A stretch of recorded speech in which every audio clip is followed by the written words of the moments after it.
Assalamualaikum warahmatullahi wabarakatuh. Salam sejahtera untuk kita semua. Hadirin datang pakai anggaran perjalanan. Jangan lupa SPPD-nya ditanda tangan. Sebelum narasumber menyampaikan paparan, mari kita beri tepuk tangan. Baik, Bapak Ibu sekalian, ini sudah hadir di tengah-tengah kita. Ada Pak Deputi SDM Aparatur, Pak Alek Denny. Ini tentunya sudah dikenal oleh teman-teman semua. Sudah melanglang buana dari korporasi satu ke korporasi yang lain. Pernah di Kementerian BUMN. Mudah-mudahan masuk ke Menpan. Gaji kita seperti gaji BUMN.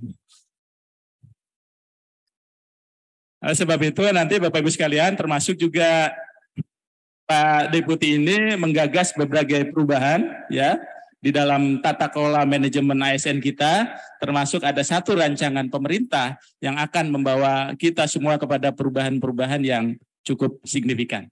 Termasuk salah satunya adalah tadi disampaikan Pak Menteri kaitan dengan transformasi jabatan pelaksana, sistem penilaian kinerja dan transformasi jabatan-jabatan fungsional ya. Di sebelah kiri saya juga sudah hadir Pak Haryomo Dwi Putranto. Beliau adalah Deputi PMK. Jadi kalau di BKN ini dikenalnya sebagai Menko PMK-nya BKN. Ya. Jadi Deputi PMK, Pembinaan Manajemen Kepegawaian. Nanti beliau akan menyampaikan poin-poin penting karena ada amanat khusus di dalam Permentan 1 2023 itu yang harus disusun secara teknis oleh Badan Kepegawaian Negara. Nah nanti Bapak Ibu silakan memberikan masukan terhadap teknisnya karena sedang disusun ya Pak Yomo, ada 7 mandat Pak ya yang diberikan kepada BKN. Tadinya itu 3 mandat karena beliau waktu harmonisasi 3 hari ikut secara terus-menerus, mandatnya jadi 7 gitu ya. Jadi itu nanti ada beberapa hal nanti yang harus kita atur di sana termasuk pola penilaian kinerjanya. Nah oleh sebab itu nanti Pak Deputi SDM, Pak Alek akan menyampaikan pokok-pokok perubahan apa yang cukup signifikan. Yang saat ini menjadi persoalan apakah angka kredit bagi sebagian orang masalah, mungkin bagi sebagian orang juga nggak ada masalah kan gitu ya. Tapi yang banyak yang masalahnya gitu ya, makanya kita selesaikan. Kemudian juga butir kegiatan yang mengikat dan sebagainya itu seperti apa. Penilaian kinerja kita seperti apa gitu ya. Nah ini nanti mungkin Pak Deputi akan menyampaikan. Juga teman-teman sekalian, kami juga sudah menyiapkan buku, gitu boleh ditayangkan buku dan chatbotnya untuk si Pandai yang bisa Bapak Ibu akses, ya.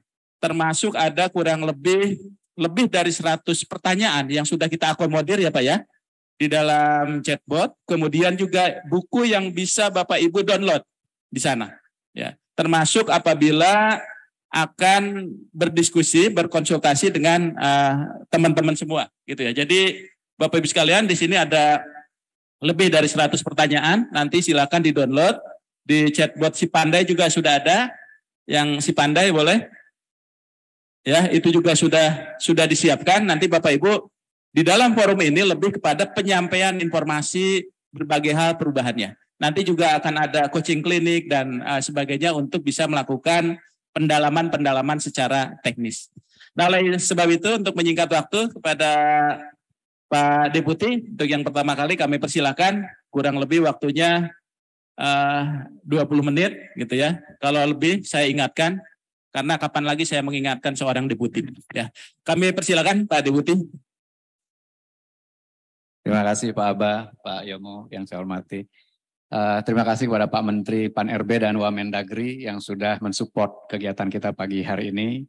Pak Kepala BKN, Sestamalan, Bapak Ibu Sekjen, Sestama, Sesmen, Sesda, Provinsi, Kabupaten, Kota, baik yang hadir secara fisik pada pagi hari ini maupun yang hadir melalui Zoom dan YouTube channelnya Kemenpan RB.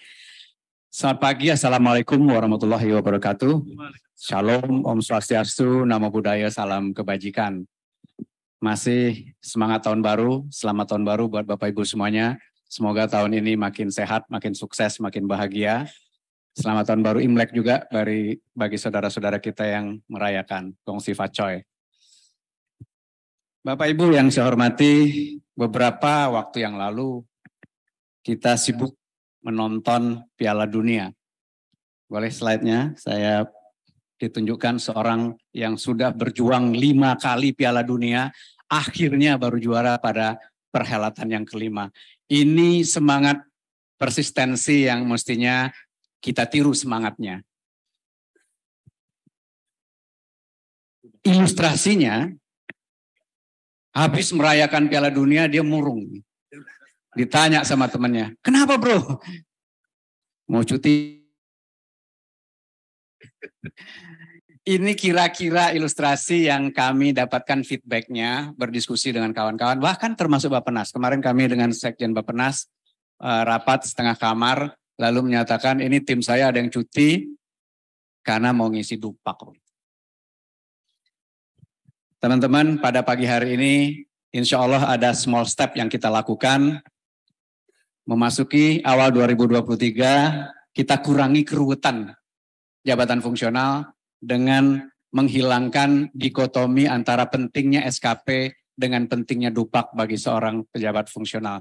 Jadi mudah-mudahan ini menjawab apa yang tadi disampaikan oleh Bapak Presiden sebagian kecil, bahwa birokrasi itu berdampak langsung dirasakan oleh masyarakat, karena kita bicara manajemen SDM, masyarakat kita adalah internal customer. Internal customer kita adalah para pegawai kita sendiri.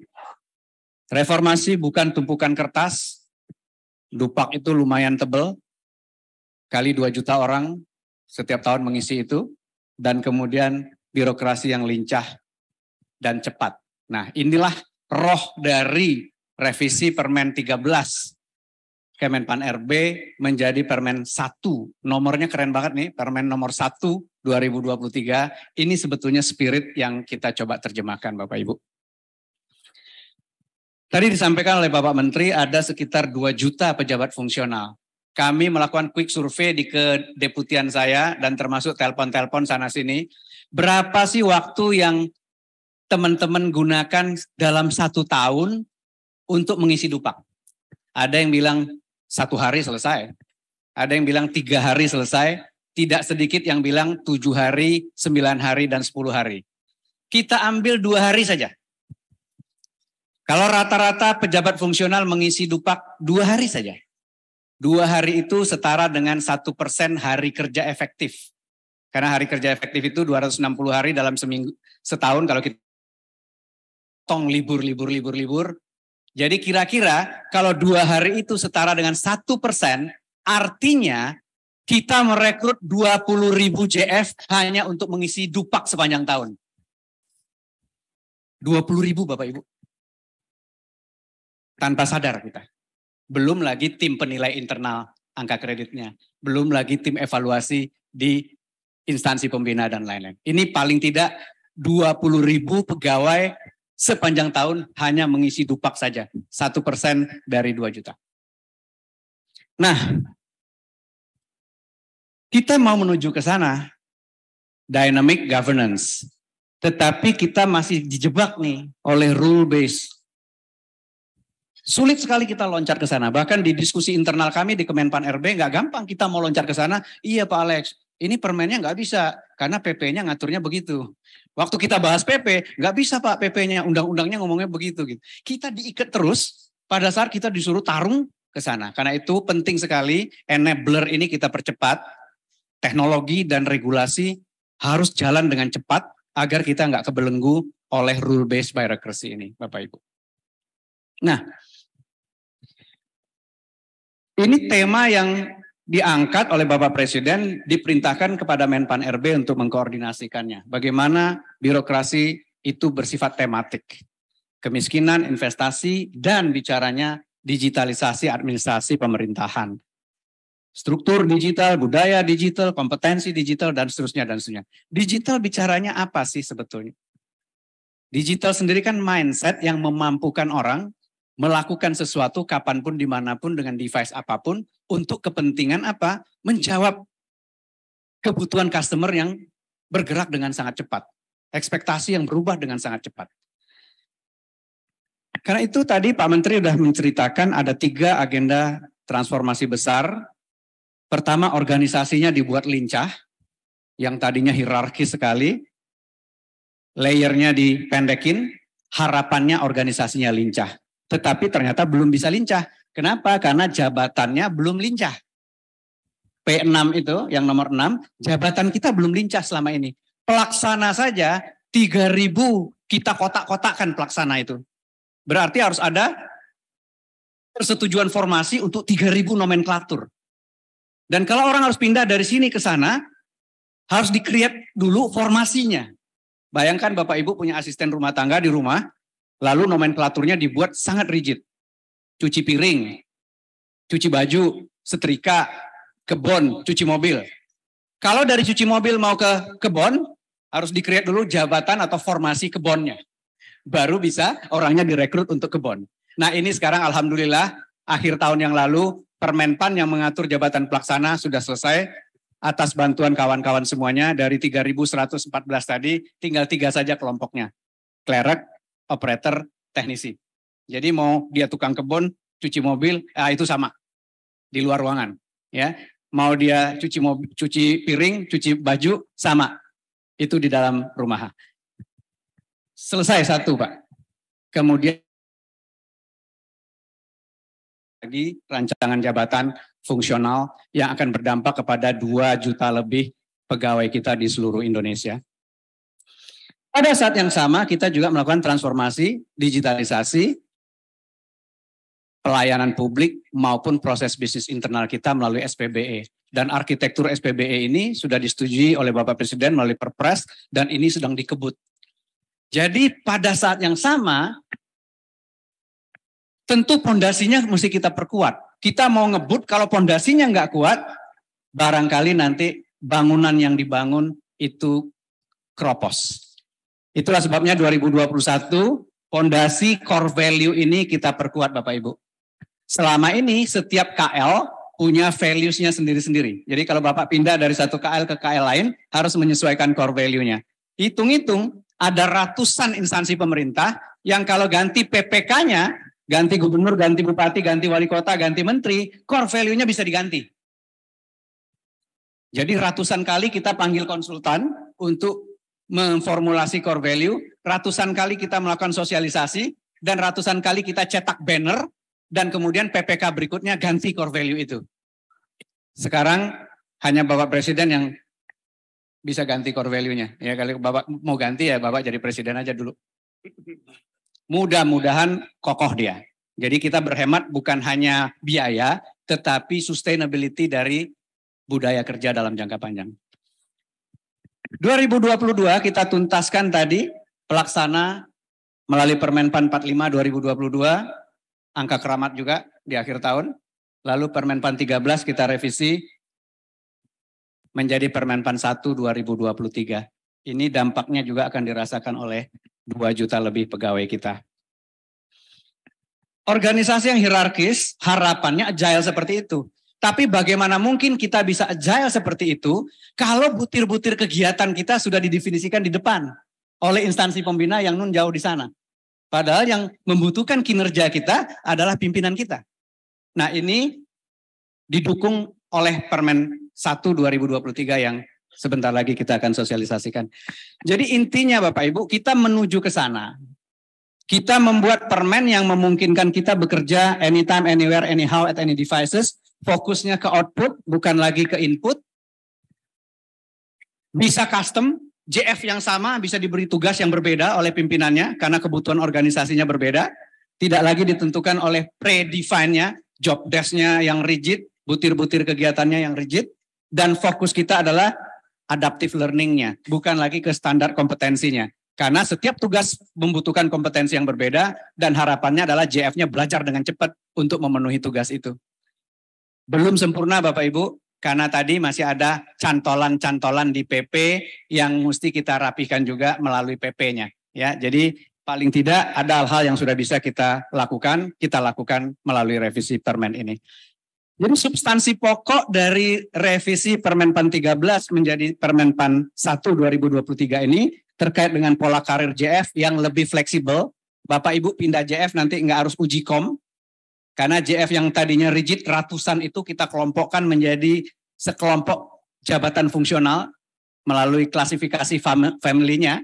Jadi kalau muter-muter di dalam family nggak usah uji kom lagi Bapak Ibu. Kecuali mau pindah family. Dari SDM mau pindah ke IT misalnya boleh uji kom. Tapi kalau dari Anjak ke analis SDM ke kepegawaian itu Bapak Ibu nggak usah uji kom lagi. Bapak Ibu muter-muter saja. Formasinya juga nggak terlalu rigid kita definisikan. Yang kedua adalah tugas dan ruang lingkup. Tugas dan ruang lingkup betul ada harapan-harapan untuk JF yang lebih ahli, tentu analytical thinkingnya diharapkan lebih tinggi, kompleks problem solvingnya diharapkan bisa muncul dan lain-lain.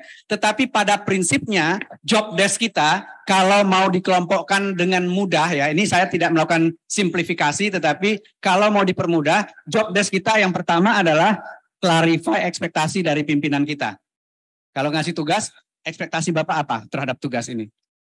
Job desk yang kedua adalah ya deliver ekspektasi itu. Job desk yang ketiga adalah tanya feedbacknya sesering mungkin. Nah ini sesuai dengan Permen 46 sebetulnya. Jangan sampai melencengnya terlalu jauh. Sebelum jauh tanya, Pak so far bagaimana? Apa yang kurang? Apa yang mesti diperbaiki? Dan terakhir job desk kita apa? Belajar terus meningkatkan kapasiti kita. Karena tugas yang diberikan makin lama makin rumit. Dan makin lama makin bervariasi. Sehingga kita siap adaptive learning untuk menghadapi tugas-tugas itu. Itu sederhananya. Tapi tentu ada acuan-acuan tugas-tugas berdasarkan kelompok jabatan fungsional tadi. Kinerja jelas, basisnya adalah hasil kerja dan perilaku kerja. Hasil kerja adalah KPI, SKP yang selama ini kita sudah kenal, dikaitkan dengan IQ organisasi kita. Lalu perilaku tentu dasarnya adalah panduan perilaku dari core value berakhlak, berorientasi pelayanan akuntabel, kompeten, harmonis, loyal, adaptif, dan kolaboratif. Jadi kalau ASN mau dapat angka bagus, hasil kerjanya harus bagus, perilakunya harus bagus. Dan kalau hasil kerjanya bagus, perilakunya bagus, angka kreditnya bagus. Udah sesederhana itu. Nggak perlu lagi didikotomi antara SKP dengan dupaknya Bapak Ibu. Jadi nggak perlu 2 kali mengisi kebutuhan-kebutuhan administratif. Kemudian konsolidasi jumlah JF yang ratusan tadi kita kelompokkan. Nanti di dalam buku pintarnya akan ada berapa kelompok sesuai dengan urusan pemerintahan. Kemudian terakhir kompetensi dan kelas jabatan pelan-pelan kita juga akan sederhanakan. Dan ini nanti tentu tugas dari instansi pembina akan lebih banyak di sini. Bagaimana menyiapkan konten-konten pembelajaran, membantu agar pengembangan kapasitas lebih mudah dilakukan oleh pegawai kita. Jadi Bapak Ibu, ini kontrastis antara Permen PAN 13 dengan 1. Apa yang kita perbaiki di sini adalah basisnya adalah butir kegiatan diselaraskan dengan SKP. Kalau di sana basisnya ruang tugas, kemudian setiap jenjang jabatan harus tanya ekspektasi dari pimpinannya apa. Dan itulah yang harus dideliver. Jadi jangan sampai ada disparitas antara ekspektasi pimpinan dengan butir kegiatan yang didefinisikan terlebih dahulu oleh instansi pembina. Ini poin nomor 1-nya. Kedua, perpindahan dilakukan dalam satu rumpun. Di sana perpindahan dilakukan cross mobility-nya lintas rumpun sangat memungkinkan. Jadi bahkan keluar dari rumpun pun memungkinkan, tentu lewat uji kom, tetapi sepanjang di dalam rumpun tidak perlu melakukan uji kom. Angka kredit di awal tahun ditetapkan, target angka tahunan ditetapkan sebagai koefisien pengali. Ini antara saja Bapak Ibu. Kenapa? Karena di PP kita masih ngomong angka kredit, ya kita definisikan angka kredit yang untuk JF utama berapa target setahun, Madya berapa setahun, Muda berapa setahun itu kita konversikan. Tetapi insya Allah dalam PP yang akan kita revisi, mudah-mudahan tidak sejelimet ini perhitungannya. Ya. Kemudian dupak, nggak ada lagi dupak. Yang ada adalah rencana kinerja, kemudian ongoing feedback, kemudian hasil kinerjanya seperti apa. Kenaikan pangkat luar biasa nanti juga bisa diberikan kepada JF yang kinerjanya, hasil kerjanya sangat baik, perilakunya sangat baik. Kemudian tentu akselerasi akan bisa dilakukan di situ. Instansi pembina yang tugasnya sekarang ada 19, termasuk mendefinisikan butir-butir kegiatan, menilai dan lain-lain, ke depan lebih banyak kepada pembinaan, konten, belajar, dan seterusnya, dan seterusnya. Nah, Bapak Ibu, jadi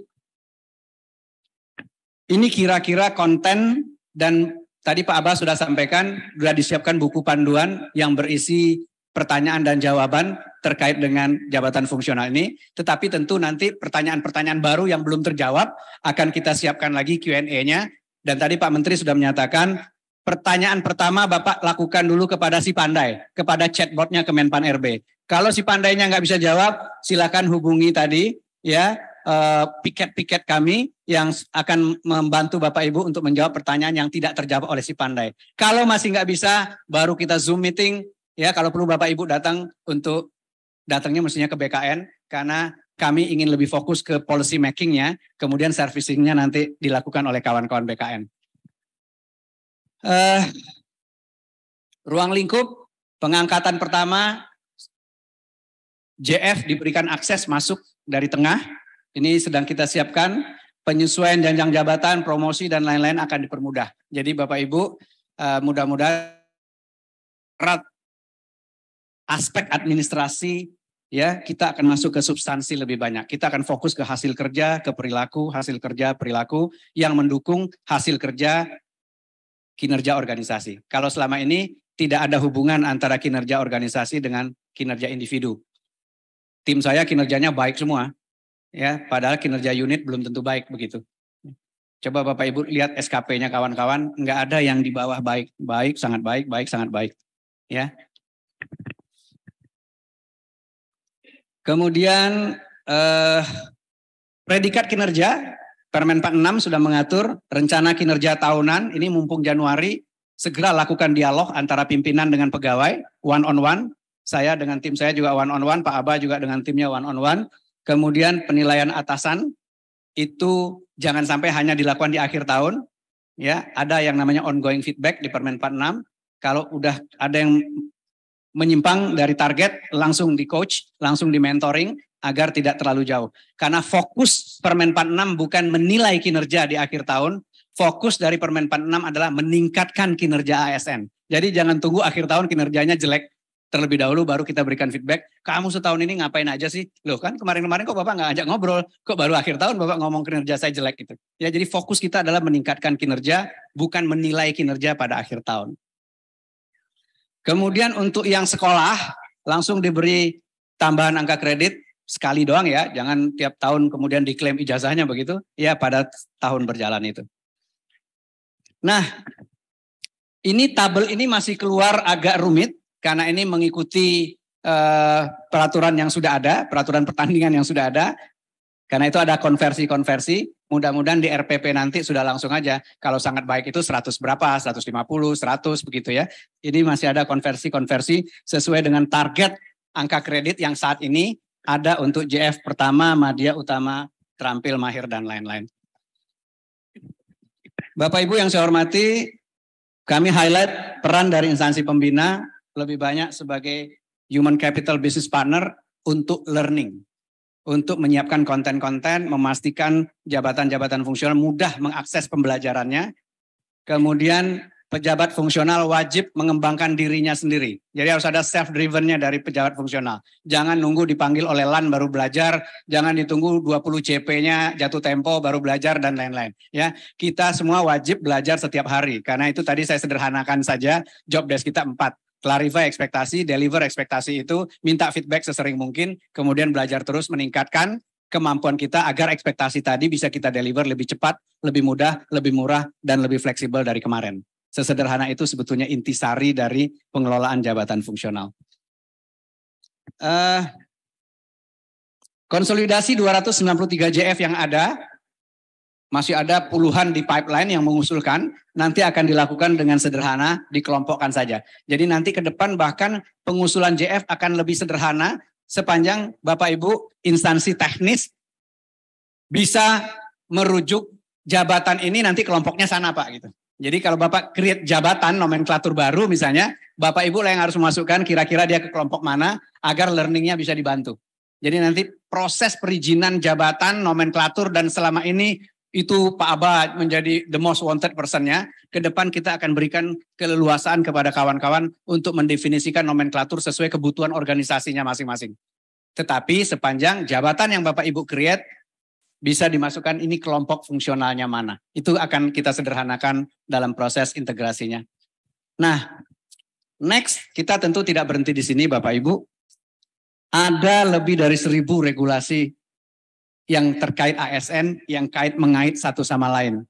Itulah sebabnya saat ini tadi Pak Aba sudah sampaikan, kami sedang mengupayakan tahun ini selesai sebuah PP yang kita sebut PP Manajemen ASN atau Manajemen Pegawai ASN, yang insya Allah kalau ini direstui oleh kawan-kawan semua ya, oleh Yang Maha Kuasa melalui keahlian Bapak Ibu, terutama di kelembagaan nanti, kemudian di Kumham, kemudian di instansi-instansi yang terkait untuk harmonisasinya, insya Allah kalau PP ini selesai Bapak Ibu, ini akan mencabut seluruhnya 11 PP yang terkait dengan ASN, 295 Perpres, 1 Kepres, dan mencabut sebagian 8 PP, 4 Perpres, 3 Kepres, dan 1 Permenpan RB. Mudah-mudahan regulasi kita menjadi lebih sederhana, nggak perlu nanya Pak Aba dulu, ini PP yang mana nih yang ngatur Pak Aba? Ya, Pak Abanya ingat semua karena ikut bikinnya. Kalau Pak Abanya nanti tahu-tahu pindah ke IKN jadi apa begitu gimana? Ya, siapa yang tahu tuh PP-nya tuh? Ya.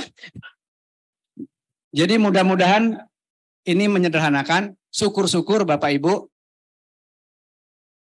Nas, kita akan langsung kontennya kita align sehingga undang-undang juga nanti akan support juga agenda reformasi birokrasi terkait dengan transformasi SDM aparatur ini. Mudah-mudahan ini bisa kita sukseskan tahun ini karena kita menghadapi era yang menuju Indonesia maju bersama-sama. 2024-2045 adalah Indonesia emas yang ditargetkan oleh pemerintah.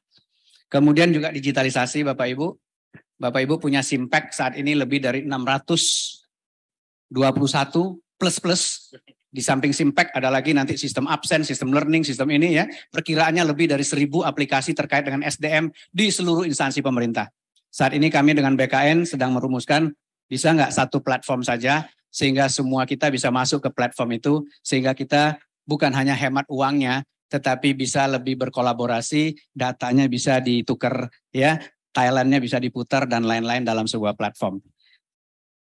Saya kira itu, terima kasih 20 menit lebih sedikit sebenarnya tapi Pak Aba nggak tegur karena kayaknya ada hal-hal penting yang saya mau sampaikan. Terima kasih Bapak Ibu, mohon maaf jika ada hal yang kurang berkenan. Billahi taufiq wa hidayah. Assalamualaikum warahmatullahi wabarakatuh. Baik, terima kasih Pak Deputi, Pak Alex. Saya kira waktunya pas gitu ya. Pas Pak, waktunya lebih 5 menit lah gitu ya. Karena kalau 5 menit saya ingatkan tadi takut berdampak kepada SKP tadi. Baik Bapak Ibu sekalian, tadi ada poin-poin penting yang disampaikan oleh beliau. Yang pertama, Bapak Ibu sekalian tidak perlu khawatir dengan pelaksanaan tugas pejabat fungsional, apalagi hasil penyetaraan. Jadi tidak terkooptasi oleh butir kegiatan. Jadi Bapak Ibu sekalian, yang penting ada kontrak kinerjanya, itulah menjadi kontrak kinerja dari para pejabat fungsional gitu ya. Kemudian yang kedua tadi pola penilaiannya, Bapak Ibu tidak harus menyusun dupak karena ini akan menggunakan pola konversi. Jadi kalau Bapak Ibu ternyata dapat predikat kinerja sangat baik, maka pengalinya itu 150%. Makanya yang harus dipertahankan itu adalah minimal punya predikat kinerja baik. Karena dia akan mendapatkan tadi pengalinya adalah 100% gitu ya. Itu nanti yang harus dipertahankan. Kemudian perpindahan jabatan, kalau dulu harus 2 tahun menunggu, saat ini Bapak Ibu kalau ada penyederhanaan birokrasi, kemudian ada program strategis nasional, itu boleh kita berikan in passing dan penyetaraan jabatan. Jadi itu masih tidak perlu harus membuat Permenpan yang baru. Perubahan 1 JF ke JF yang lain, tadi sampaikan Pak Deputi juga itu diberikan kemudahan. Saat ini saya jadi perencana, dipindahkan ke Biro SDM, maka kami akan menjadi, Bapak Ibu akan menjadi analis SDM aparatur. Dengan angka kredit, kinerja yang ada saat ini boleh dibawa ke sana. Tahun berikutnya berpindah lagi ke tempat lain sesuai dengan kebutuhan organisasi. Jadi ini sudah mengubah luar biasa gitu ya, dari beberapa hal yang sering kita temui. Terima kasih Pak Deputi, kita berikan aplaus sekali lagi untuk Pak Deputi SDM. Selanjutnya ada pembicara kedua, ini beliau akan membicarakan tentang konsep peraturan Kepala Badan Kepegawaian Negara kaitan dengan petunjuk pelaksanaan dari Permenpan 1 2023. Nah ini Bapak Ibu sekalian akan menjawab ada 7 mandat di dalam Permenpan 1 yang nanti akan di-cascading oleh BKN. Nanti Pak Haryomo, Pak Deputi PMK akan menyampaikan poin-poin pentingnya. Barangkali ada yang tertinggal, ada tambahan, nanti boleh diberikan usul ya Pak ya, kira-kira seperti apa. Misalnya contoh Bapak Ibu sekalian, di dalam PP 30 itu belum ada kolom tadi angka kredit untuk konversi misalnya. Ya, nanti tidak ada di dalam Permenpan kita, nanti mungkin akan dimasukkan ke dalam perbannya BKN termasuk kenaikan pangkat dan sebagainya, gitu ya. Mungkin kalau Pak Deputi untuk sebelum memulai untuk berpantun dulu juga kami persilahkan. Gitu. Silakan Pak. Sekalian, Assalamualaikum warahmatullahi wabarakatuh. Selamat pagi, salam sejahtera bagi kita semua. Saya nggak ada pantun Pak, nggak siap-siap. Dan tidak wajib hukumnya. Yang saya hormati Pak Alex Denny, Pak Waka, Wakil Kepala BKN, Bapak Ibu, para pejabat pimpinan tinggi, Madya, Pratama, Bapak Ibu sekalian yang hadir pada hari ini. Untuk materi yang selanjutnya, sesuai dengan apa yang disampaikan oleh Pak Aba dan pesan Pak Alex Denny, jadi di tataran teknisnya kami akan menyampaikan rancangan peraturan BKN yang nanti merupakan tindak lanjut dari penetapan Permenpan nomor 1 tahun 2023 ini. Memang kalau kita lihat dari perjalanan regulasinya lanjut, itu banyak sekali perubahan peraturan Menpan maupun peraturan Kepala BKN. Bahkan dulu ada namanya peraturan bersama, yang itu akhirnya dengan adanya peraturan Menpan nomor 13 tahun 2019, maka lahirlah Juklak BKN nomor 11 tahun 2022. Dan itu mencabut 150 peraturan BKN yang mengatur tentang jabatan fungsional. Jadi sesuai arahan dari Pak Presiden, adanya Omnibus Law, BKN sudah mencoba menindaklanjuti arahan Presiden tersebut dengan lahirnya peraturan Kepala BKN nomor 11 tahun 2022. Jadi hanya satu peraturan BKN saja yang mengatur tentang jabatan fungsional. Yang lainnya bagaimana? Tentu yang lainnya mengacu kepada peraturan BKN yang lahir pada tahun 2022. Nah, namun demikian Bapak sekalian, ternyata Permenpan nomor 13 tahun 2019 ini saat ini sudah dicabut kembali oleh Pak Alex Denny, Pak Menteri mohon maaf, dengan peraturan Menpan nomor 1 tahun 2023. Konsekuensinya, tentunya peraturan BKN nomor 11 tahun 2022 itu juga akan kita rubah. Akan kita ganti, menyesuaikan dengan Permenpan yang baru, termasuk dari aspek kepegawaiannya, terutama dari aspek kepegawaiannya. Kalau kita bicara masalah aspek kepegawaian tentang jabatan fungsional, itu pada prinsipnya hanya menyangkut karir. Karir itu ada dua, Pak. Yang pertama kenaikan pangkatnya, yang kedua kenaikan jabatannya. Nah, Permenpan tidak sampai mengatur secara detail bagaimana proses kenaikan pangkat seorang pejabat fungsional. Bagaimana proses pengangkatan dalam jabatan, baik itu melalui 4 cara. Pengangkatan pertama, impasing, kemudian perpindahan, dan yang terakhir promosi. Semuanya diserahkan oleh Pak Aba kepada BKN. Jadi 3 hari saya ikut itu, Pak Aba sudah mengelis kira-kira yang sulit diatur lebih lanjut dengan peraturan Kepala BKN. Dan itu sudah menjadi peraturan Menteri. Mau tidak mau, saya sudah lapor ke Pak Kepala, ke Pak Waka, kita siap untuk segera menerbitkan peraturan itu dengan secepatnya. Dan ini adalah timing yang sangat tepat bagi kami untuk memperoleh masukan. Jadi inilah kenapa hari ini Pak Aba, Pak Alex Denny juga menghadir dari BKN karena kami ingin anggap saja ini sebagai semacam uji publik. Meskipun saya tidak akan menyampaikan secara detail rancangan peraturan BKN itu. Memang semuanya belum selesai. Ya, bisa lanjut Pak. Nah, bagus semuanya. Tadi disampaikan oleh Pak Menteri, kemudian Pak Deputi, bahwasannya kita sekarang menuju kepada transformasi tata kelola jabatan fungsional. Transformasi itu suatu perubahan yang kita inginkan menjadi lebih baik. Demikian juga dengan pengelolaan jabatan fungsional. Pak Alex Denny sudah menyampaikan beberapa kebijakan-kebijakan yang selama ini dianggap menghambat karir seorang PNS itu sudah dicoba untuk dilakukan perubahan.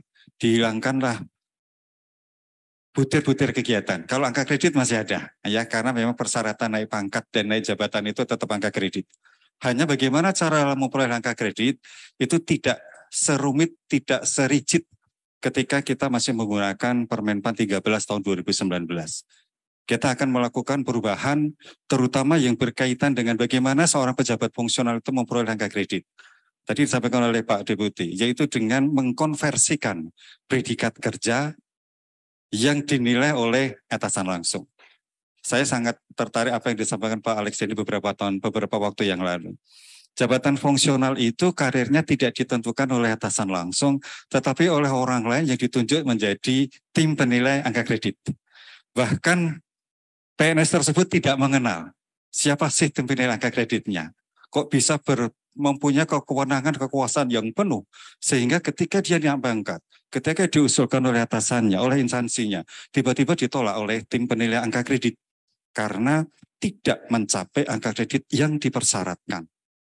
Sementara penilaian kinerjanya masuk kategori predikat amat baik, berdasarkan Permenpan nomor 6 tahun 2022.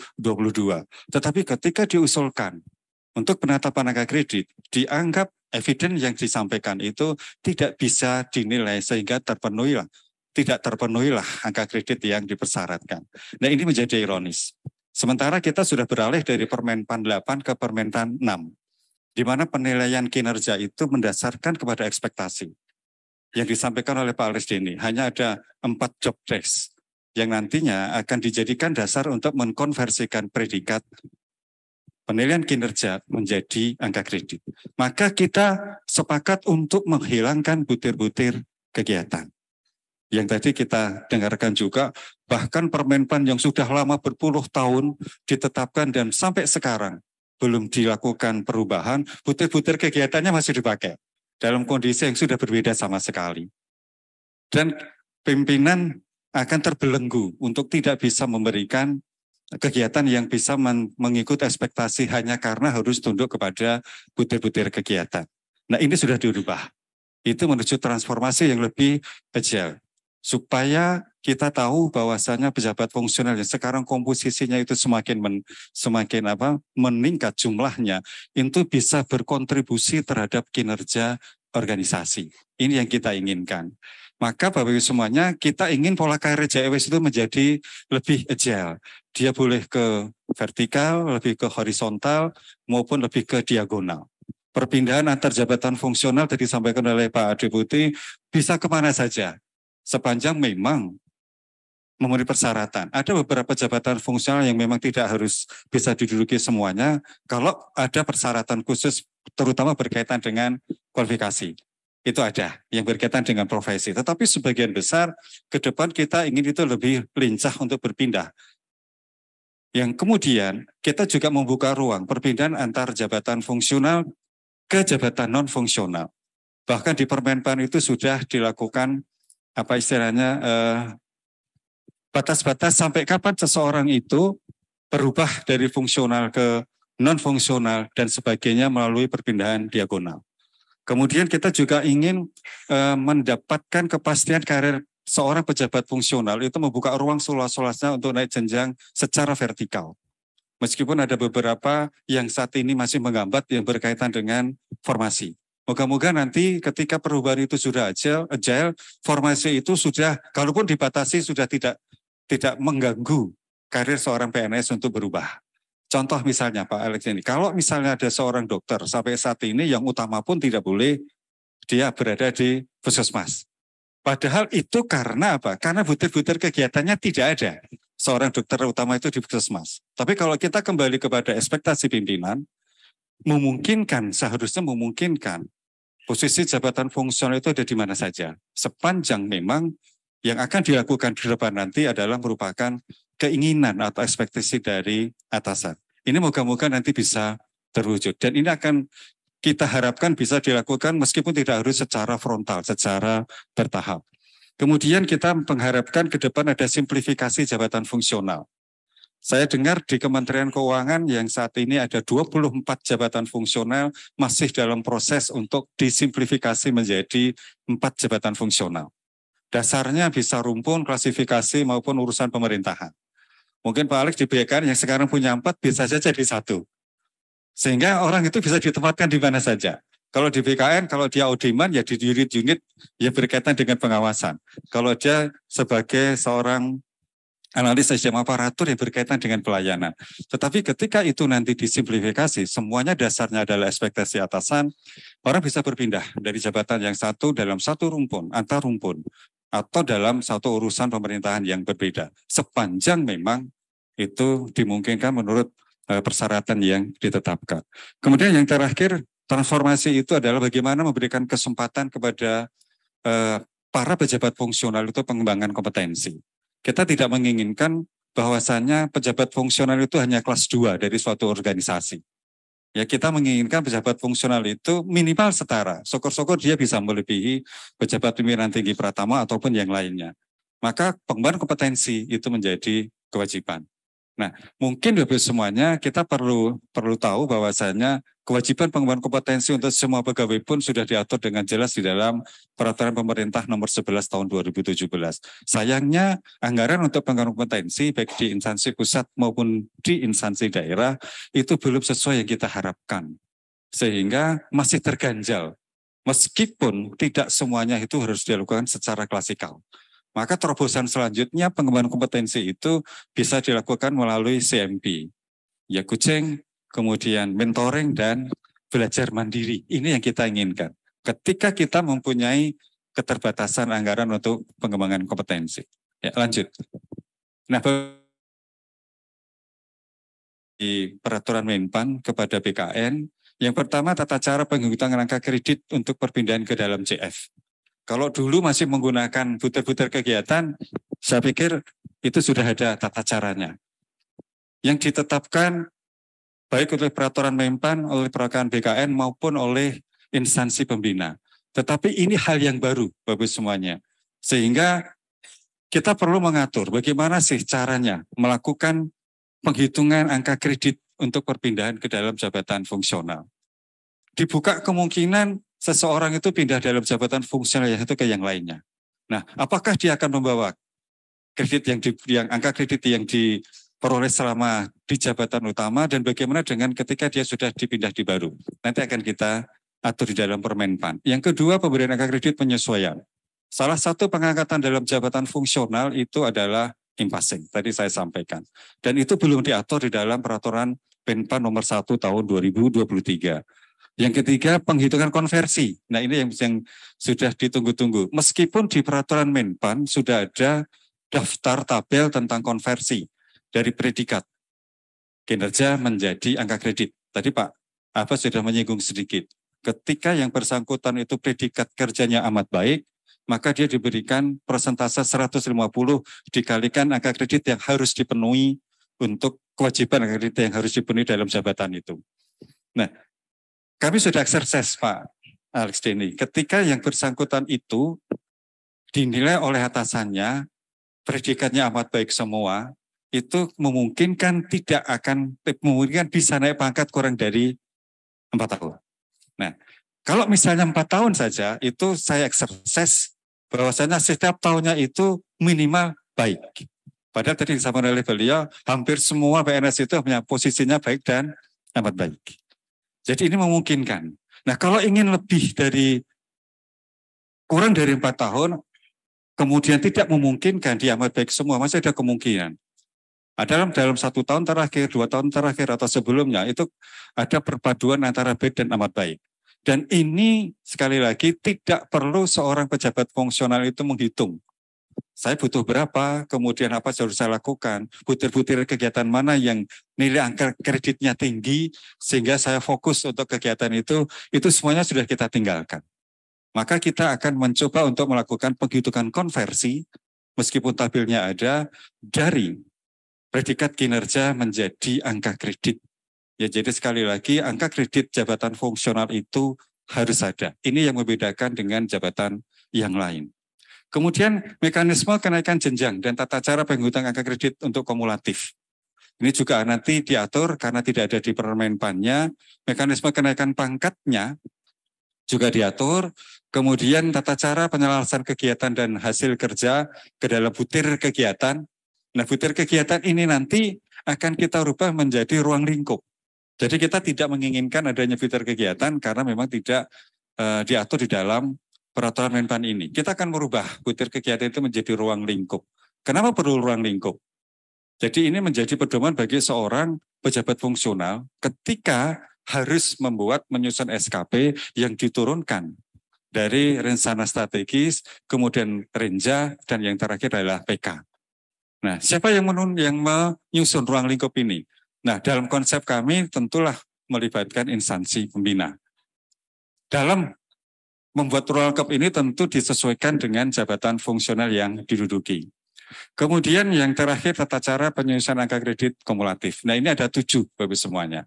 Nah, dalam kesempatan ini saya tidak akan membahas satu persatu karena waktunya hanya sedikit, tetapi saya ingin menyampaikan yang selama ini barangkali tidak dialami oleh pejabat fungsional ketika menggunakan Permenpan 13, apa yang harus dilakukan atau hak apa yang kira-kira bisa diberikan kepada pejabat fungsional setelah lahirnya Permenpan 1 tahun 2023. Ya, lanjut. Kita tahu pengangkatan jabatan fungsional ada 4. Pengangkatan pertama, kemudian ada namanya impasing atau penyelesaian, ada perpindahan, promosi. 4 ini. Ya, lanjut. Yang pertama, kita bicara tentang pengangkatan pertama. Pengangkatan pertama itu adalah pengangkatan ketika seseorang melamar CPNS dengan formasi jabatan fungsional. Ada hal yang ingin kita atur di dalam peraturan kepala BKN kita. Yang melamar jabatan fungsional pada saat itu, dia diterima, diangkat menjadi CPNS, diangkat menjadi PNS, belum tentu langsung diangkat menduduki jabatan fungsional karena harus ikut dan lulus diklat.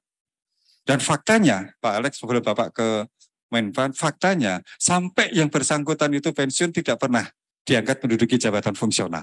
Padahal melamarnya di awal itu jabatan fungsional.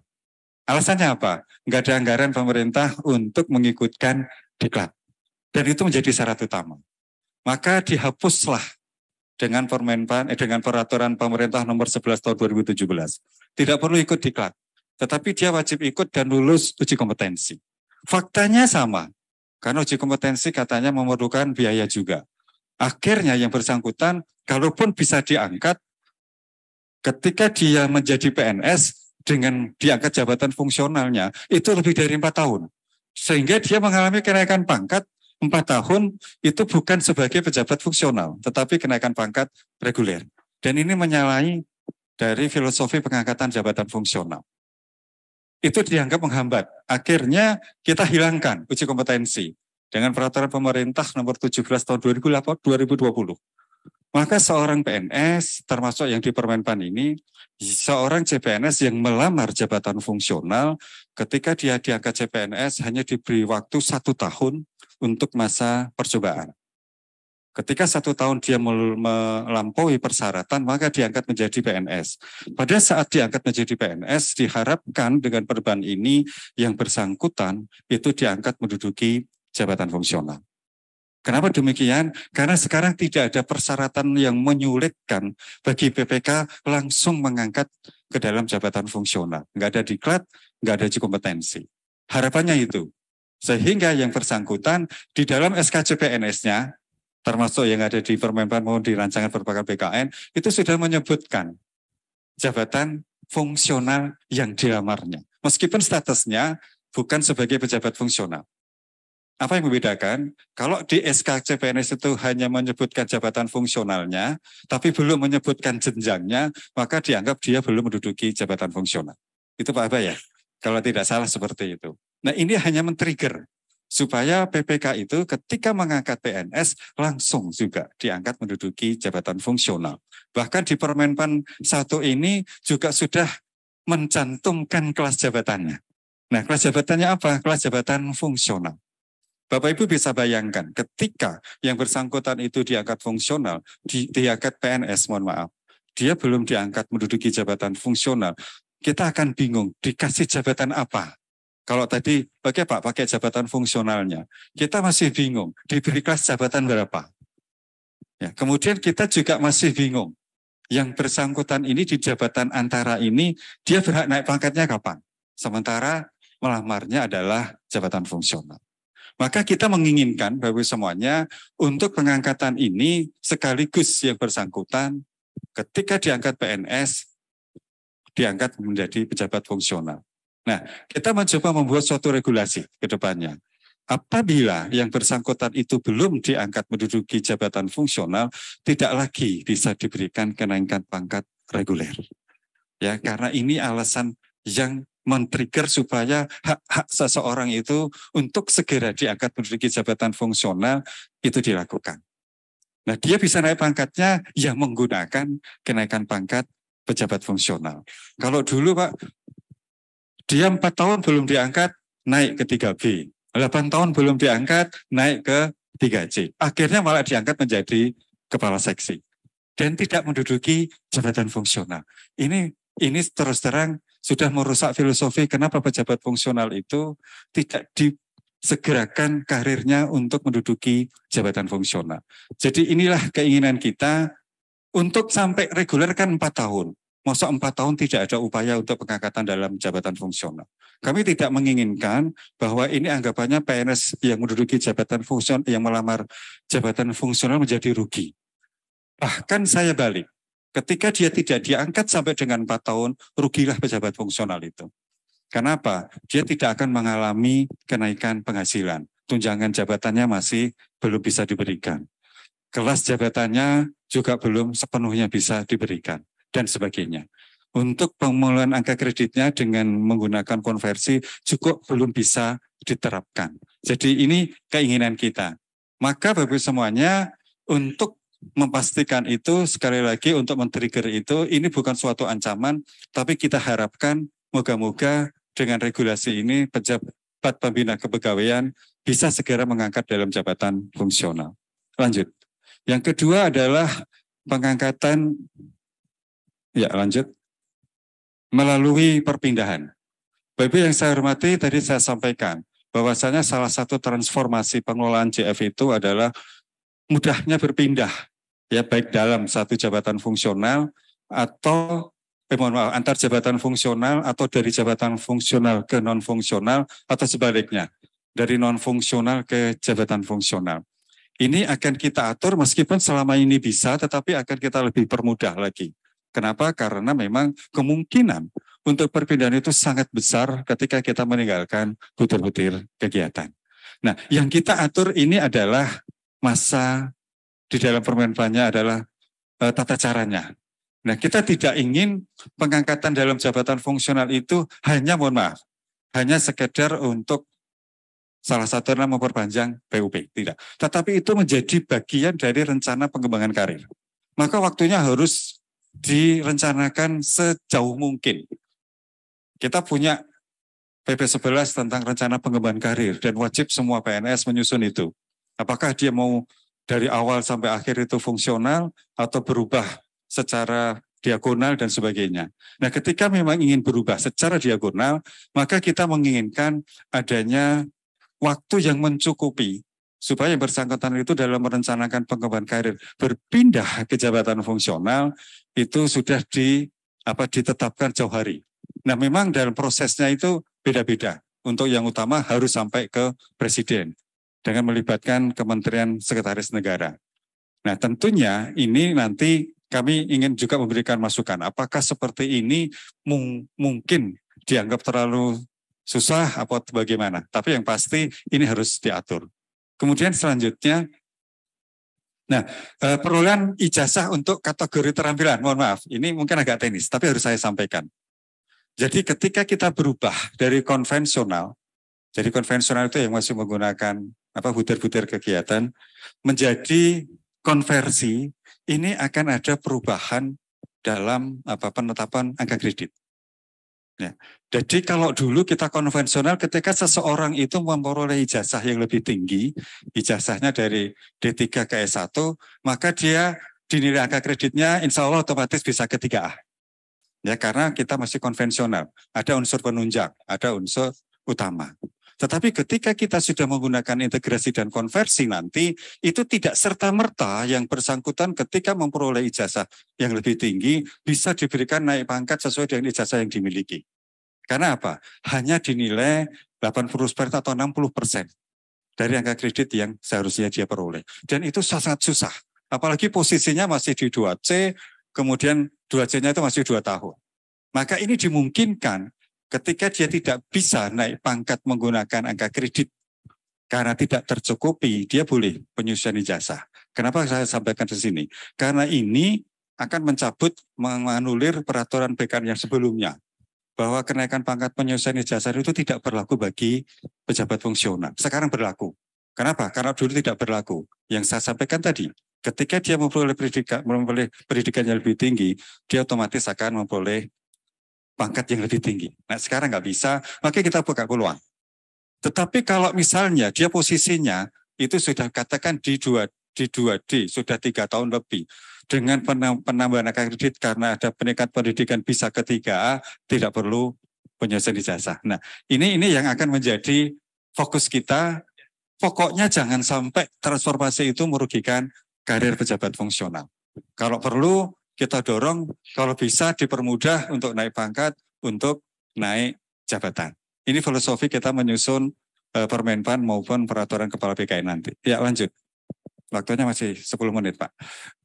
Yang ketiga adalah penyesuaian. Jadi penyesuaian itu dilakukan dengan 2 cara. Ketika ada pembentukan jabatan fungsional baru, ya, kemudian ada perubahan ruang lingkup kerja, dan yang terakhir ada kebutuhan strategis yang disampaikan oleh Pak Aba tadi. Itu boleh dilakukan pengangkatan melalui penyesuaian. Atau yang kedua, di dalam peraturan Menpan yang baru, ketika nanti kebijakan pemerintah akan membuka lagi penyetaraan, maka pengangkatannya masuk kategori penyesuaian. Sampai saat ini sudah selesai penyetaraan. Bahkan terakhir kalau tidak salah itu sampai dengan Mei 2022. Nah, ketika kita nanti misalnya ada kebijakan melakukan penyetaraan lagi dalam rangka pengelolaan jabatan ASN, pejabat fungsional, dimungkinkan untuk melalui pengangkatan. Nanti akan kita atur bagaimana mekanisme perbedaan untuk pengangkatan penyesuaian yang pertama dengan yang kedua. Ya, lanjut. Kemudian promosi, Bapak semuanya, kita akan atur juga. Promosi dalam jabatan itu yang selama ini kita manai fungsional ke non-fungsional itu sebagian besar dikatakan promosi. Ya, tetapi bisa jadi non-fungsional ke fungsional pun promosi. Supaya tidak ada lagi dikotomi atau istilah bahwa non-fungsional itu lebih tinggi daripada fungsional. Maka di Permenpan nomor 1 diatur. Ya, promosi ke dalam jabatan itu ada 2 secara diagonal.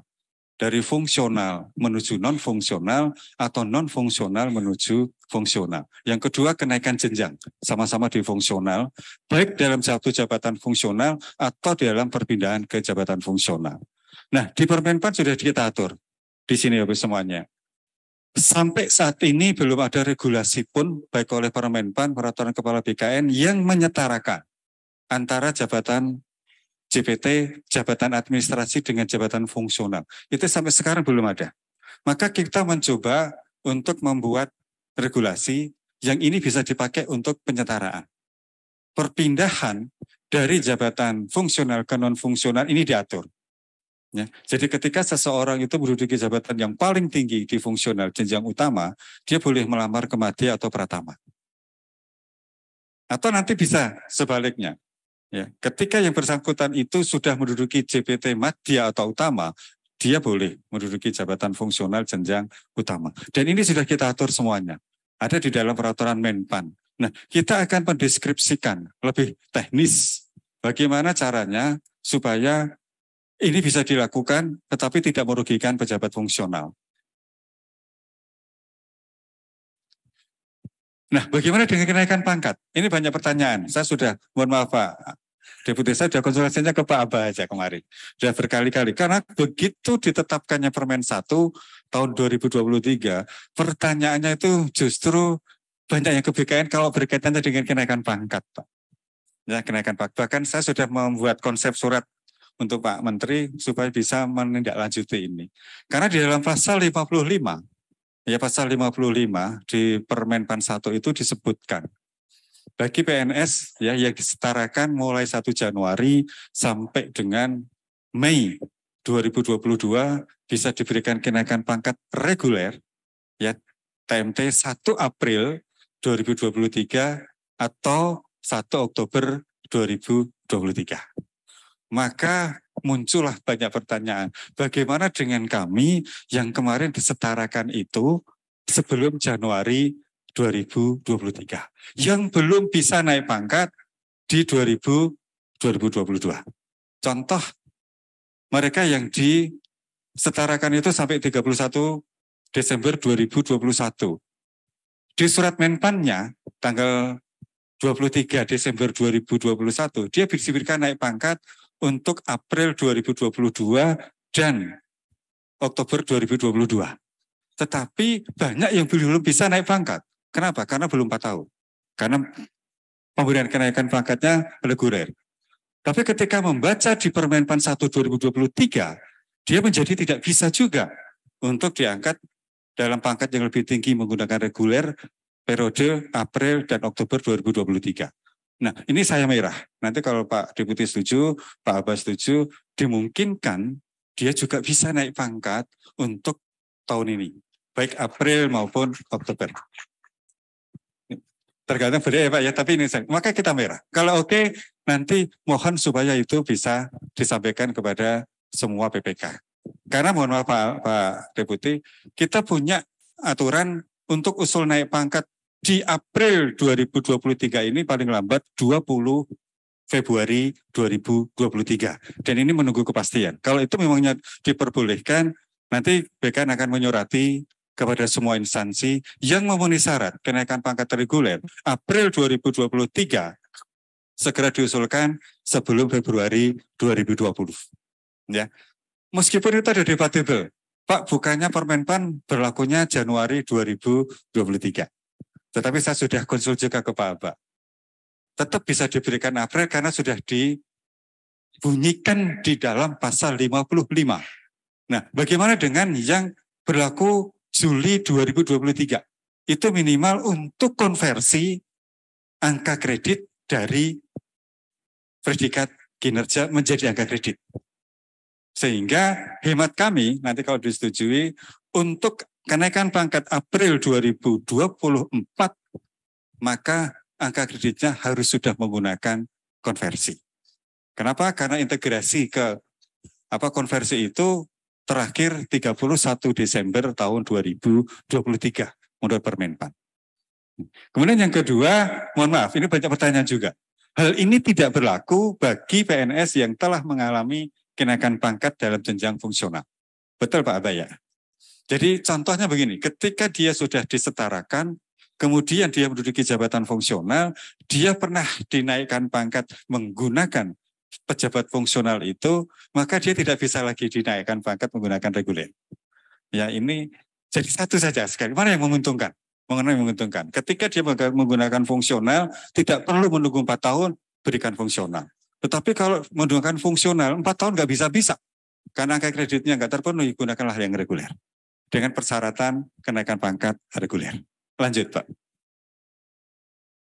Nah nanti Pak Deputi, kita ingin melakukan digitalisasi terhadap tata cara penyelesaian angka kredit. Ya, karena ini memang perintah dari Pak Menteri untuk menuju ke konversi, Bapak semuanya, ini harus ada jembatannya, bridging-nya itu di integritas. Posisi saat ini, jabatan fungsional itu, pola penilaian angka kredit itu ada 3. Ya, ada yang konvensional, integrasi, yang terakhir kita menuju ke konversi. Nah, kita sudah melakukan beberapa exercise, maka sebelum dia untuk yang konvensional, sebelum dia ke konversi harus integritas dulu. Integrasi, mohon maaf, bukan integritas. Integrasi dulu. Terakhir 31 Desember 2023. Tapi bagi yang sekarang JF-nya sudah menggunakan konversi, sebetulnya bisa langsung dipakai menggunakan predikat kerja ke dalam konversi ke dalam angka kredit. Tapi kita tunggu. Di dalam Permenpannya dibatasi sampai dengan 31 Desember 2023. Kami mohon kepada instansi pembina untuk segera melakukan perpindahan pola angka kredit konvensional ke integrasi sebelum 31 Desember 2023.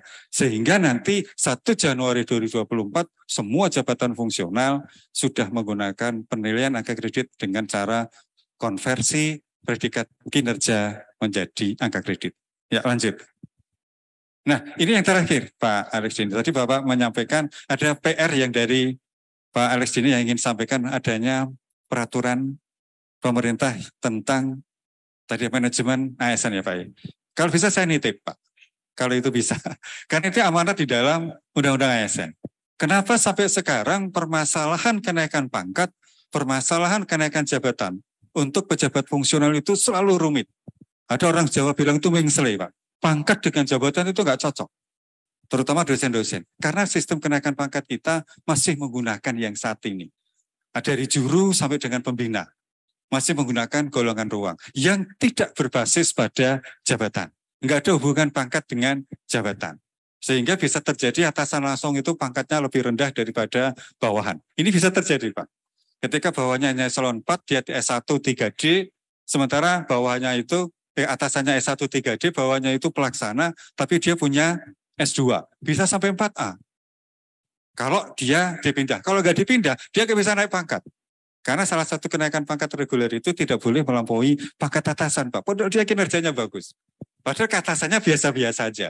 Ketika diusulkan BPKN, regulasinya yang tidak memperbolehkan. Sarannya apa? Dipindah. Tetapi ketika kita sudah menerapkan pangkat itu berbasis jabatan, maka tidak ada lagi nanti kenaikan pangkat fungsional itu susah. Mau menduduki jabatan fungsional yang lebih tinggi, belum bisa. Pangkatnya belum terpenuhi. Sementara penilaian kinerjanya itu memungkinkan dia sampai pada jenjang jabatan yang lebih tinggi. Nah ketika itu melekat, pangkat itu melekat pada jabatan, kemanapun dia dipindah, maka pangkat itu mengikuti. Jadi ini kalau misalnya ini tidak harus dalam bentuk satu peraturan pemerintah, bisa saja itu dimasukkan di dalam salah satu bab atau apapun yang ada di dalam PP yang ingin Pak Deputi nanti tetapkan. Itu disusun. Jadi itu mungkin Pak Aba yang bisa saya sampaikan. Sekali lagi kami tidak akan menyampaikan secara rigid. Insya Allah nanti dalam beberapa waktu yang tidak terlalu lama perubahan kita juga akan lahir. Sehingga untuk proses kenaikan pangkat atau kenaikan dalam jabatan, kemudian cara pengintegrasian itu sudah bisa dilakukan dengan cepat. Kurang lebihnya mohon maaf. Bila taufiq wal hidayah. Wassalamualaikum warahmatullahi wabarakatuh. Baik, makasih. Kita berikan aplaus untuk Pak Deputi. Jadi waktunya pas, jadi 20 menit kurang 1 menit Pak. Kalau 1 menit mau diisi pantun silakan. Enggak usah. Maksa pantun ya. Baik Bapak Ibu sekalian, tadi Pak Deputi sudah menyampaikan terkait dengan teknisnya, termasuk tadi persoalan kenaikan pangkat. Ya tadi ada yang tadi diskusi kami dengan Pak Deputi juga dengan Pak Alek, bagaimana dan teman-teman tadi kenapa kita menentukan tanggal itu? Tanggal itu adalah menentukan bagi teman-teman yang memang dia terakhir melakukan proses penyetaraan jabatan. Jadi yang belakang pun sepanjang dia belum pernah naik pangkat dan naik pangkat reguler, ya itu tetap kita perbolehkan di posisi April dan Oktober 2023. Bagi yang mau naik pangkat silakan tepuk tangan. Ya, baik Bapak Ibu sekalian, tadi banyak hal yang sudah disampaikan. Nanti kita akan akhiri di pukul 11.30 karena memang posisinya hari Jumat. Dan kami sudah menyiapkan ya tadi beberapa aplikasi termasuk juga buku yang Bapak Ibu bisa download. Kemudian di chatbot si Pandai juga bisa. Kemudian juga ada beberapa tadi kontak person bagi teman-teman yang akan konsultasi. Tapi bagi teman-teman yang ada di sini kami berikan kesempatan tadi atas izin Pak Deputi, Pak Yomo dan Pak Alek. Bisa 3 orang untuk bisa menyampaikan aspirasinya gitu ya. Termasuk juga Bapak Ibu sekalian, di dalam jabatan fungsional ini ada ide Bapak Ibu untuk berpindah itu berdasarkan aspirasi Bapak Ibu ingin ke jabatan fungsional apa gitu ya. Itu termasuk yang kita atur di dalam Permenpan 1 2023. Jadi bukan semata-mata penugasan, tapi aspirasi seseorang untuk duduk di dalam jabatan fungsional lain karena dia merasa mampu, punya kompetensi dan sebagainya, itu kita uji dia bisa pindah ke jabatan fungsional yang lain. Ya, jadi dari pemerintah daerah mungkin bisa 1 orang tengah ya, ada dari mewakili Jawa Barat, dari sebelah kanan ada, silakan yang ujung ya, Bapak dari KL atau dari KL ya, dari Pemda, dari sebelah kiri silakan Bapak ya yang ujung. Dari KL atau dari Pemda Pak? Oh dari KL ya. Oke, kita beri kesempatan dulu yang tengah dari perwakilan daerah Provinsi Jawa Barat. Mohon teman-teman bisa diberikan di sini yang tengah.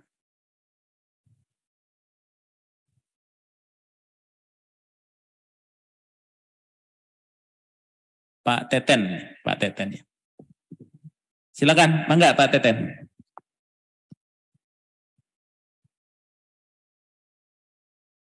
Ini coba tolong dibantu mic-nya.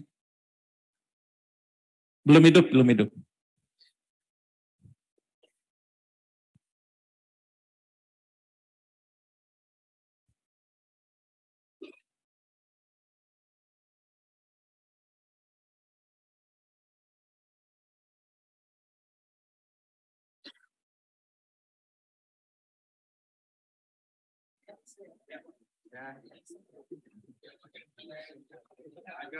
Ya. Ini maju Pak Teten, maju deh. Ya. Iya. Jangan teriak-teriak Pak, Bapak kan belum makan.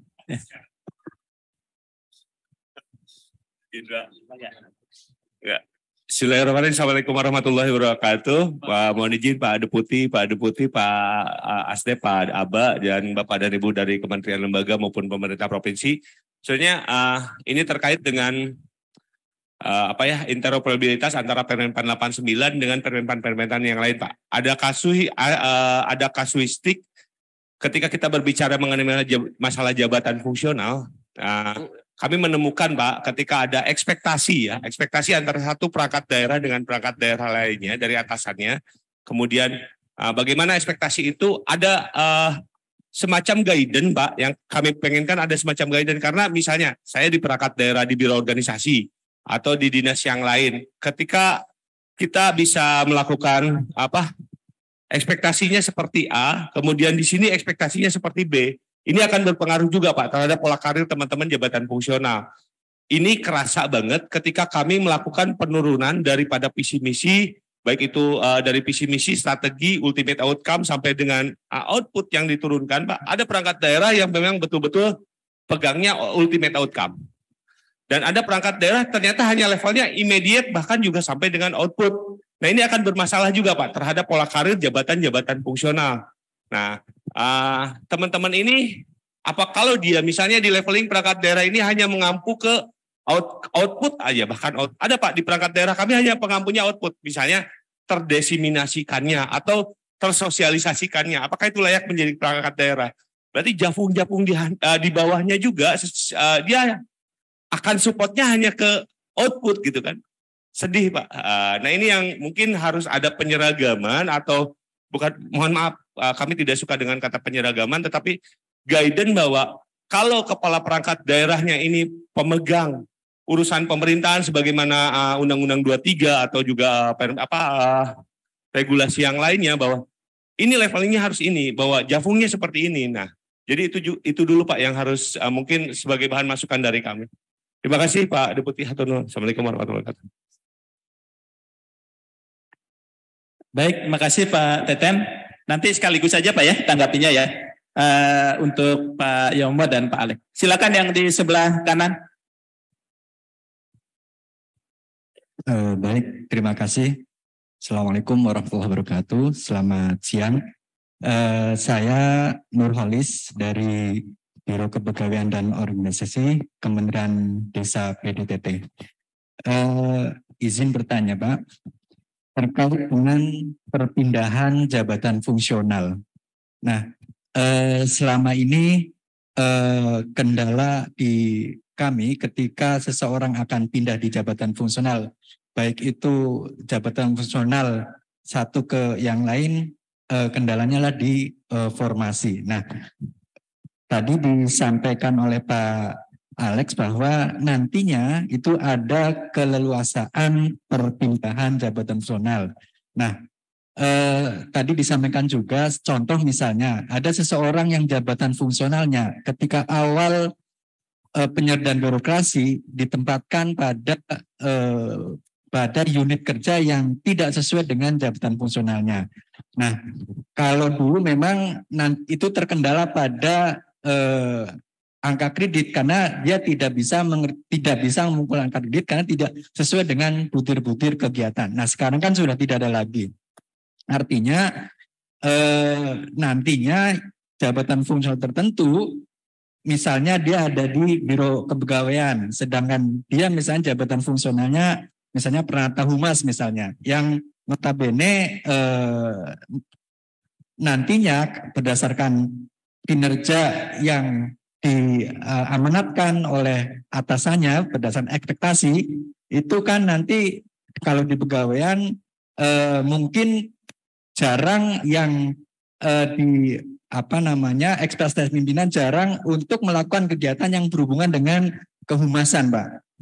Nah, tetapi ketika misalnya pejabat fungsional tersebut kemudian tidak dipindah atau apa, itu nantinya kan tugasnya mengerjakan hal-hal yang berhubungan dengan kepegawaian. Sementara yang kehumasannya mungkin tidak banyaklah dikerjakan di situ.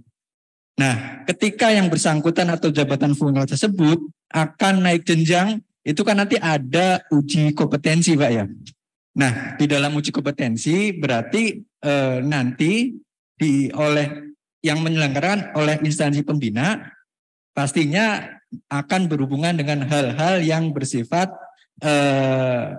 keperanata humasan, Pak, bukan tentang kepegawaian. Nah, hal seperti ini nanti seperti apa, Pak, pengaturannya? Terima kasih. Assalamualaikum warahmatullahi wabarakatuh. Baik, makasih Pak Nurholis. Nanti ditanggapi oleh kedua narasumber ya. Terima kasih. Yang di sebelah kiri silakan. Ini Pak sudah di sebelah Bapak. Terima kasih Bapak. Saya Warjianto dari Kementerian Keuangan, Biro Organisasi dan Ketatalaksanaan. Kami dari Kementerian Keuangan mengucapkan terima kasih akhirnya Permenpan nomor 1 ini bisa ditetapkan karena ini Permenpan yang kami tunggu Pak. Sampaikan bahwa Kementerian Keuangan menjadi piloting untuk konsolidasi jabatan fungsional.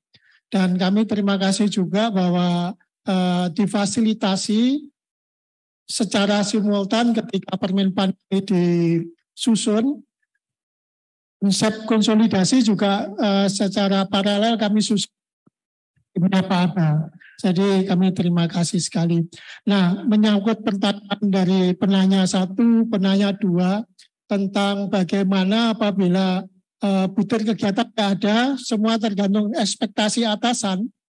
Kami di Kementerian Keuangan ini sharing Pak, punya pemikiran begini Pak, tanpa bermaksud membatasi ekspektasi dari seorang atasan kepada bawahnya yaitu jabatan fungsional, kami mengusulkan ada IKU atau IKI istilah, IKI mandatori yang misalkan kalau kami punya Javong analis anggaran, umumnya ditempatkan di Biro Keuangan. Jadi nanti dia punya tiga IKI, indikator kinerja individu yang memang mengerjakan sebagai analis anggaran. Selebihnya ekspektasi dari pimpinan yang lain masih tertampung tanpa dibatasi itu. Jadi kami mengusulkan ada IKI mandatori. Soal jumlahnya berapa yang mandatori itu masih bisa didiskusikan. Samping itu Pak, kami juga sedang menyusun semacam petunjuk teknis gitu ya untuk konsolidasi itu bahwa nanti seorang pejabat fungsional ketika hanya menggunakan SKP sebagai penentu kinerja dia, kita berikan koridor. Sekali lagi tidak bermaksud membatasi ekspektasi atasan. Koridor seorang analis keuangan negara, wilayah kerjanya di sini, yaitu di tentang keuangan negara. Nanti atasan memberikan penugasan tambahan misalkan, ada perencanaan di dalamnya, silahkan. Tapi tadi IKU mandatorinya masih ada. Itu yang pertama Pak, usulan dari kami.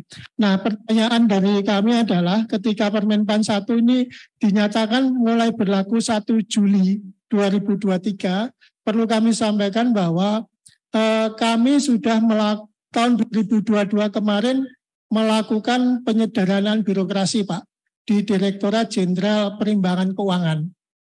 Jadi kami simplifikasi dari 16 eselon 3 kita kurangi dan 66 kalau nggak salah 66 eselon 4-nya. Dan itu sudah disetujui oleh Kemenpan RB dari Deputi Kelembagaan dan sudah ditetapkan oleh Menteri Keuangan dalam Peraturan Menteri Keuangan Organisasi dan Tata Kerja. Nah, pertanyaan kami, saat ini kami sedang siap-siap untuk mengusulkan penyetaraan, Pak, pengalian dari eselon 3 ke CF ahli madya, eselon 4 ke ahli utama. Tapi ada di Permenpan 1 itu mulai berlaku 1 Juli. Nah, pertanyaan kami, boleh enggak? Karena ini sudah kami mulai penataan organisasinya sejak tahun kemarin, Pak. Dan ini menjadi KPI bahwa penyetaraan itu akan diselenggarakan pada triwulan 1 tahun 2023 ini, Pak. Jadi apakah pemberlakuan Permenpan 1 yang 1 Juli itu tidak termasuk untuk yang penyetaraan jabatan, proses penyetaraan jabatan tersebut. Demikian Bapak pertanyaan kami. Oke, baik. Terima kasih. Mungkin dari 3 penanya tadi, mungkin secara umum Pak Deputi barangkali ada tanggapan dulu, kami persilakan.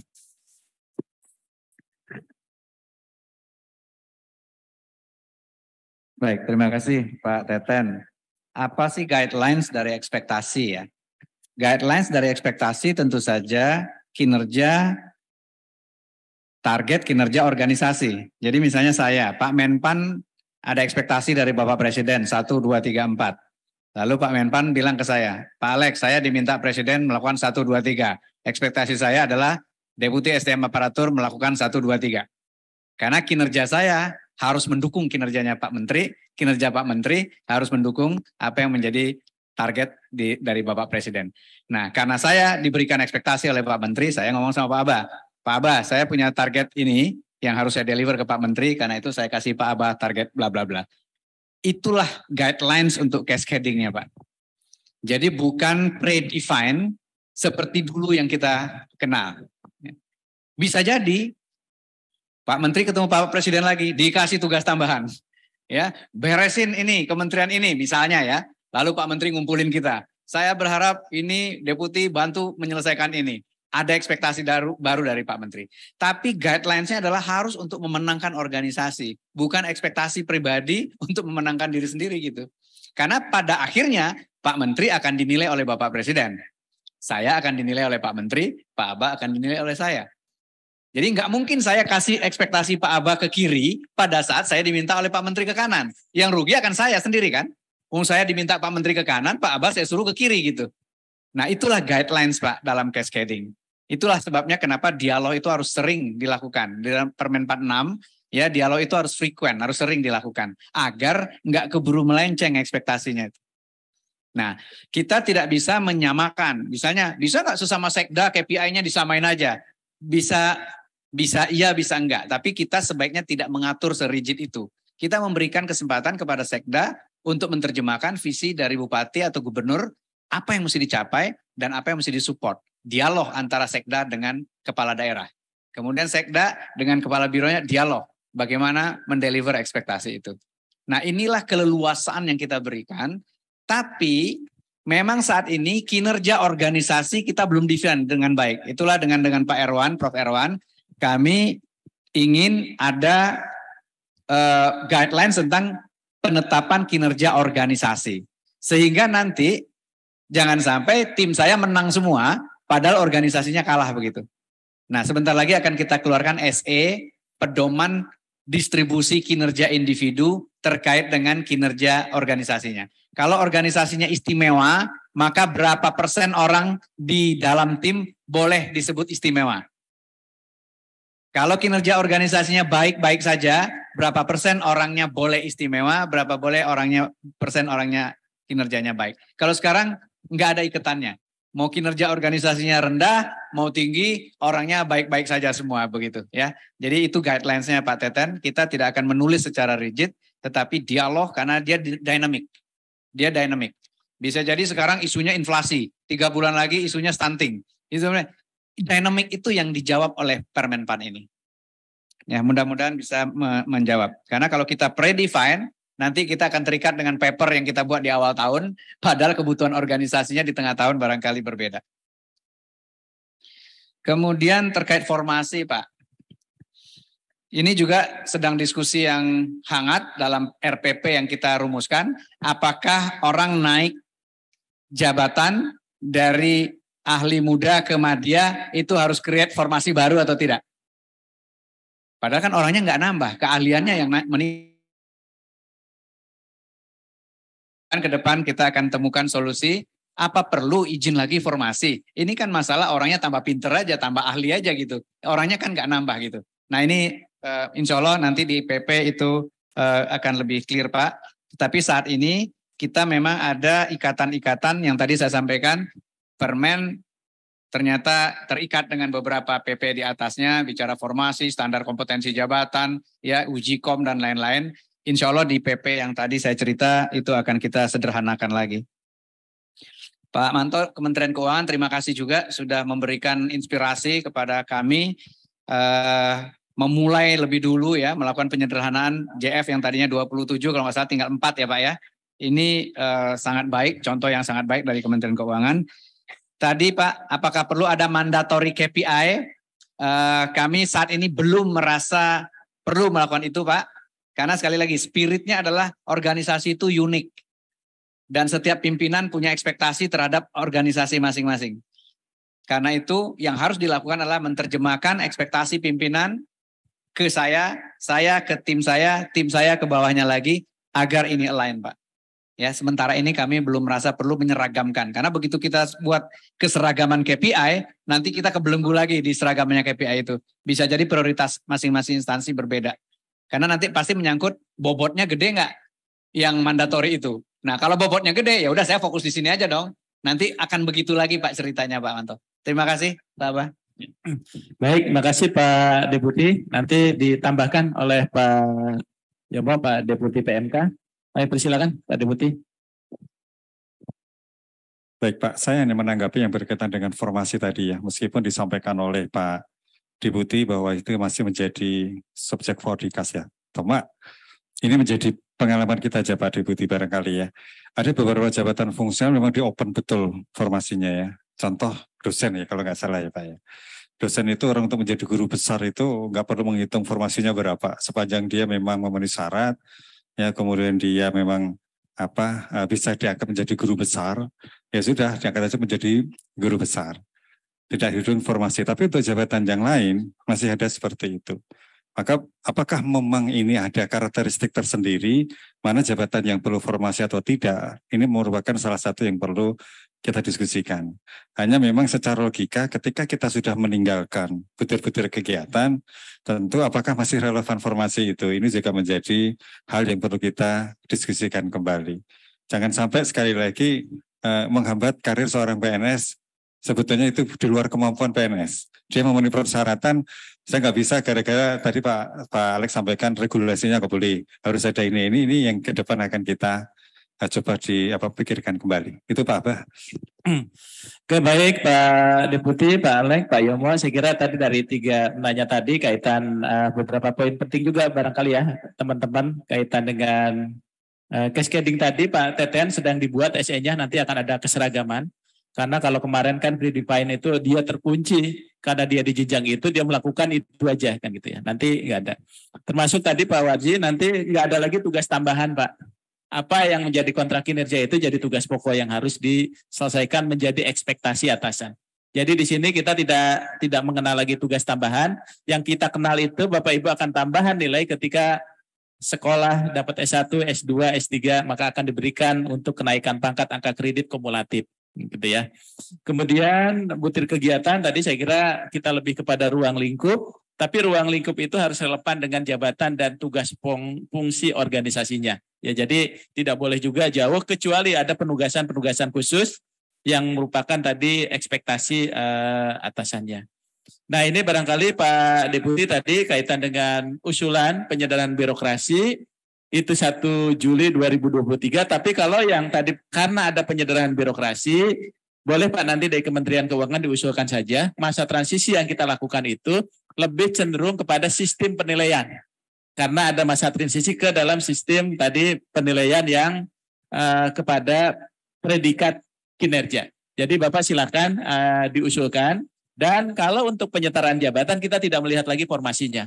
Karena dianggap formasinya itu adalah menggantikan formasi jabatan eselon 3-4-nya yang memang dia terkena penyederhanaan birokrasi pemerintah. Jadi syaratnya Bapak Ibu sekalian termasuk ada program strategis nasional misalnya di tempat Bapak Ibu yang menyebabkan orang itu harus ke jabatan fungsional, itu hanya dengan persetujuan Menteri Pan-RB itu sudah bisa dia dialihkan atau dilantik ke dalam jabatan-jabatan fungsional. Mudah-mudahan Bapak Ibu sekalian Permen Pan 1 2023 itu bisa memberikan pencerahan, memberikan arah baru terhadap tata kelola jabatan fungsional dan mudah-mudahan bisa menjadi pengungkit kinerja bagi para pejabat fungsional termasuk menjadikan pejabat fungsional inti dari kinerja sebuah organisasi. Kita berikan aplaus untuk kedua narasumber. Kami ucapkan terima kasih yang sebesar-besarnya kepada Bapak Ibu sekalian yang sudah hadir meluangkan waktu dan mohon nanti kalau ada yang perlu didiskusikan nanti mohon bisa disampaikan kepada kami karena memang ini butuh penjelasan yang lebih luas ya terhadap substansi yang ada di dalam pasal ini. Sekali lagi terima kasih dan mohon maaf kalau ada hal-hal yang kurang berkenan. Kita akhiri sama-sama dengan mengucapkan alhamdulillahirobbilalamin. Kami tutup kegiatan kita pagi sampai siang ini. Wassalamualaikum warahmatullahi wabarakatuh.